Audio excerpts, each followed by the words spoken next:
Hello again, my friends. So today I'm going to show you some measurements with IR1035 low resistance impedance and internal resistance meter. So obviously these are some lithium cells just recovered from an external laptop battery. Very simple. Let's check the internal resistance. I'm also curious because these are old, 15 years or something, so 65 milliohms with 3.86 volts. 65 milliohms, it's not bad for such a old cell. So obviously this is not an 18650 classic laptop cells, different pack 386067. Okay, 67 milliohms. By the way, these are not charged. Still room for charging. We'll see after. Same, 69. 69. What about this? You need to have a really good contact. 75, 76, okay. 69. I can't say anything because I don't know anything about this kind of cells. 69, 70, let's say. So these are, let's take a look. Sanyo, let's see, this one maybe we can see it better. 7.8 watts. TD UFI, I can't see it. TD UF103450PN. Let's go further with measuring these guys. Okay, 75. Let's see this one. 71. 75. So if we take it the other way, if we count, we have like 8 of these. We put them together, we have like 56 watts of power. Okay, let me charge this and then we'll see about the internal resistance and the capacity, of course.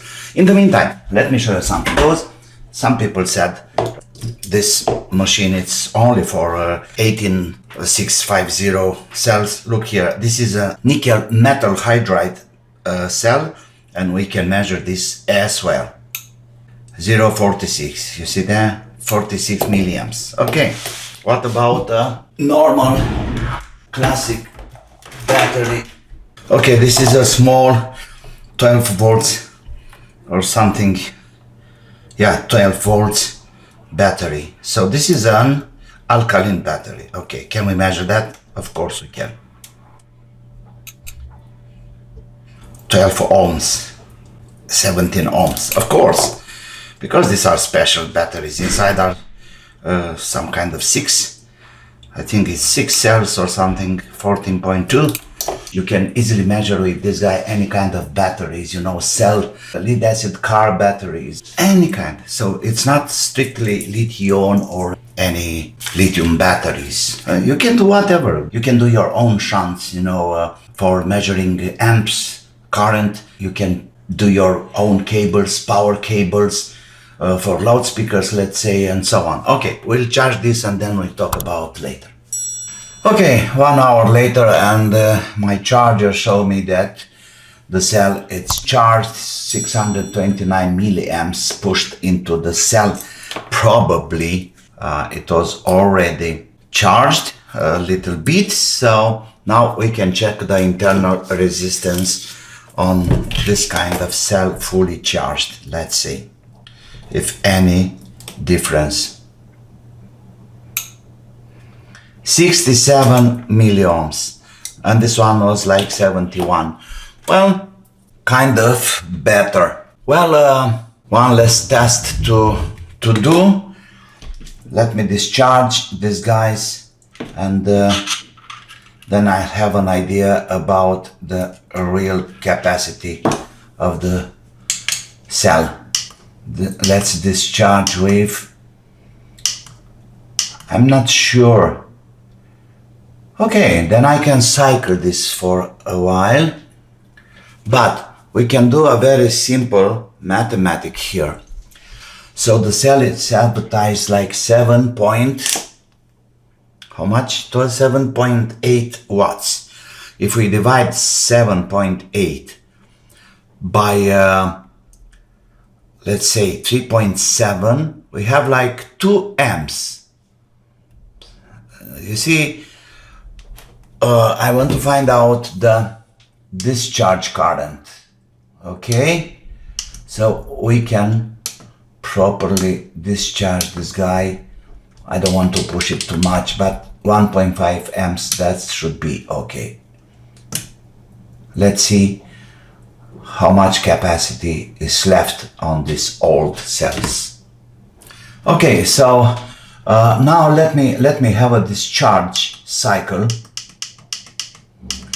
1.5 amps should be properly for this proper for this kind of cell. Being an old cell, I don't want to push it too much. Okay, there we go. It's rising. Perfect. 1.5 amps. Just let it run and we'll see later about the real capacity of the cell.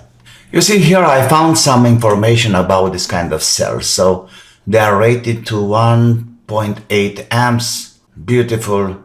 And here is something very important.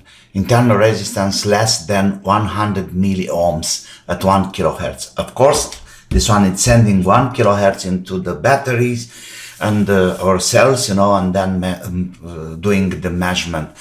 So far, we are like 60, 65, 67, 70 milliohms, and that means the battery is in the cell it's in a pretty good shape. We'll see now if the battery can offer 1.8 amps after let's call it 1 hour or something. So nothing to do but wait for it. Okay, so here we are 1.5 hours later, and the machine took out 1.5 amps from this cell. The advertised capacity was 1.88. So this cell is like 82% alive. Probably after a couple of cycles can be even better. But now let's do another experiment. Now this one is discharged. Let's take a look at the internal resistance. Do we have another values? Remember, initially we have 71, after charging 67, and now it's discharged again, and let's see what we got here. 66, even better. So I'm pretty sure these batteries these cells need a couple of cyclings and they will be back in shape. And I don't know yet what I'm going to use this for, but anyway, it's good to have them around. It can be useful for, I don't know, external battery or something. It's a very compact pack, and this goes for 50 watts. That's impressive, isn't that? Okay, so that's it for today. We just analyzed some Sanyo UF103450PN cells from external. It was a kind of accessory battery. See you soon with some other experiments. In the meantime, let me thank my sponsors Radu G, Vlad from Ampere Records, and Chuck. And of course, rule number 1, don't forget, have fun. See you, bye bye.